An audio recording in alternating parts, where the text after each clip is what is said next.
If you stop exercising, your muscles will deflate. Why? Which break will be useful for the results and which break will lead to muscle loss? In this video, I'll tell you about what will happen to your body if you stop working out. So watch the video till the end, it will be interesting. Let's go! Those who exercise consistently and regularly can sometimes take a break from training and not lose muscle. Your muscle memory is the guarantee that you won't have to start all over again. If you work out for a long time, for example several times a week for a year, then even if you stop doing it, you won't regress to the initial level. Keeping fit is easier if you expose yourself to at least a light daily stress and not be completely motionless, as happens in the case of a number of diseases and injuries.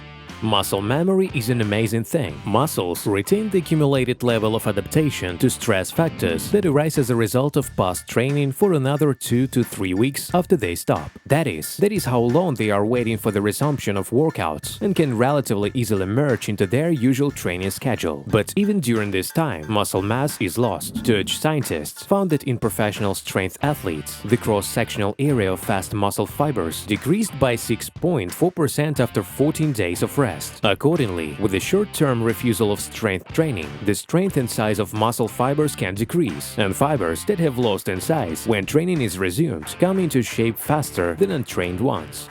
With a break of more than 3 weeks, everything will depend on your training level and the type of load. In sprinters, weightlifters and other strength athletes, the cross-sectional area and accordingly the volume of muscle fibers during a monthly break noticeably decreases. The same thing happens with the muscles of beginners who have just started training in any sport, even if it is endurance training. For those who have been involved in aerobic sports for a long time, muscle volume is maintained during this period of rest. For example, in a study conducted by the American College of Sports Medicine, professional swimmers maintained their muscle strength for a month after they stopped training, but the missed workouts didn't go completely without a trace. Another aspect suffered: the ability to generate stroke power, on which the swimming technique and the results of the competition depend.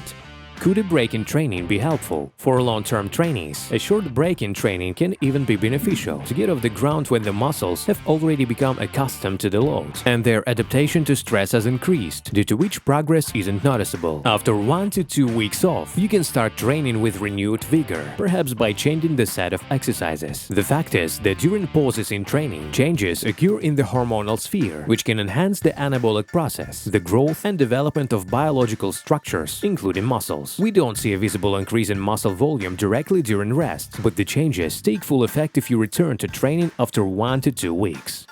What happens to the muscles in the case of bad rest? The answer to this question was found by the doctors of the Research Center of the Medical Department of the University of Texas. In order to evaluate muscle protein synthesis, muscle mass, and strength characteristics, they conducted an experiment. The group of healthy men was placed on a 28-day bed rest simulating the stress experienced during illness. The subjects received special preparations to mimic the plasma concentration of the hormone cortisol, corresponding to an injury or illness. The control group of volunteers was in hospital without simulating stressful conditions. The result is that physical inactivity coupled with a hormonal stress response to injury or illness resulted in loss of muscle mass, leg extension strength, and muscle protein synthesis in perfectly healthy men. Compared to the group who were in the hospital bed just for the sake of rest, their loss in leg extension strength was 28.4% greater and their leg muscle mass decreased by 3 times. The conclusion that is obvious from this experiment is that for weeks of break are not as dangerous as the combination of complete inactivity with the stress caused by the disease. To summarize, we can say that people who are consistently engaged in training shouldn't be afraid of a short-term cessation of physical activity. 1 to 2 weeks are not enough to cause noticeable loss of muscle mass, as opposed to a longer pause.